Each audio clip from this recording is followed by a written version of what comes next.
বাড়ন্ত heart অ্যাটাকেরও villain মনে করা হচ্ছে কোভিড-19 ভাইরাসকেই, কিন্তু চীনে যা ঘটছে তা বিরল কাণ্ড।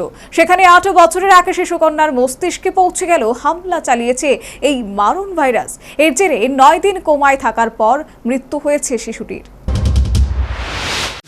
কোভিড ভাইরাসের জেরে দৃষ্টিশক্তি হারানোর কথাও শোনা গিয়েছে। বাড়ন্ত হার্ট অ্যাটাকেরও ভিলেন মনে করা হচ্ছে কোভিড-19 ভাইরাসকেই। চীনে যা ঘটছে তা বিরল কাণ্ড।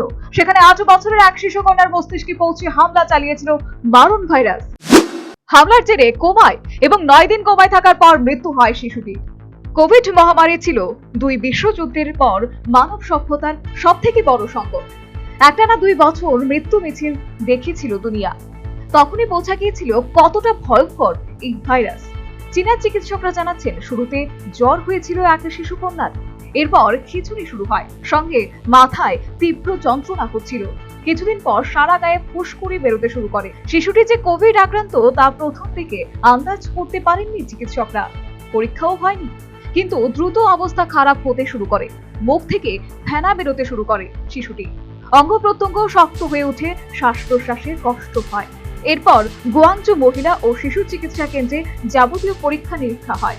তাতে ধরা পড়ে মস্তিষ্কে একটি বিরল রোগ অ্যাকিউট নেক্রোটাইজিং এনসেফালোপ্যাথিতে ভুগছে শিশু কন্যাটি। নেপথ্যে মারণ ভাইরাস কোভিডের সংক্রমণ। হাসপাতালে 9 দিন কোমায় থাকার ব্রেন ডেথ ঘোষণা করা হয় শিশুটি। বলাই বাহুল্য, এই ঘটনায় নতুন করে কোভিড-19 ভাইরাস নিয়ে আতঙ্কিত মানুষ।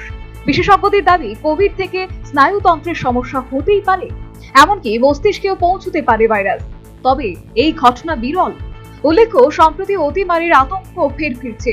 হংকং, থাইল্যান্ড, সিঙ্গাপুর সহ এশিয়া লাফিয়ে লাফিয়ে বাড়ছে করোনা সংক্রমণ। সর্বোপরি ফুসফুস খেয়ে ফেলে কোভিড।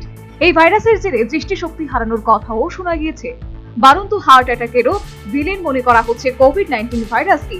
কিন্তু চীনে যা ঘটছে তা বিরল কাণ্ড। চিকিৎসকরা জানাচ্ছেন, সেখানে 8 বছরের এক শিশুকন্যার মস্তিষ্কে পৌঁছে হামলা চালিয়েছিল মারণ ভাইরাস। এর জেরে কোমায় চলে যায় সে। 9 দিন কোমায় থাকার পর মৃত্যু হয় তার। Bureau report, news vanguard.